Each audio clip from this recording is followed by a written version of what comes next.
Во текот на изминатото деноноќе нема лица во Велес кои што се регистрирани со решение за изолација, ниту пак со изјава за самоизолација. Вкупно со решение во изолација има 122 лица, од кои 68 во Велес, 9 во Кавадарци и 45 во Неготино, а со изјава за самоизолација има вкупно 66 лица, од нив 37 се во Велес, 19 во Кавадарци и 10 во Неготино.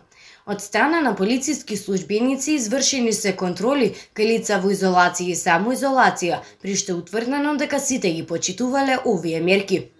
Во овој период за непочитување на уредбата за носење на лична заштита, казнети се вкупно 96 лица, од кои 57 во Велес, 19 во Кавадарци и 20 во Неготино. Од друга страна, се повеќе се зголемува бројот на инцидентите со кучиња. Надлежните известуваат дека на 10 јуни 2020 година, односно околу 21 часот и 40 минути, во СВР Велес било пријавено дека 11 годишникот Велес на улица Благој Нечев бил каснат од куче домашен миленик во пределот на десната нога, додека пак денес околу 1 часот човек со иницијали ВГ на 22 години од Велес на крстосница на улица Благој Ѓорев и улица Партенија Зографски бил каснат од куче скитник во пределот пак на левата нога.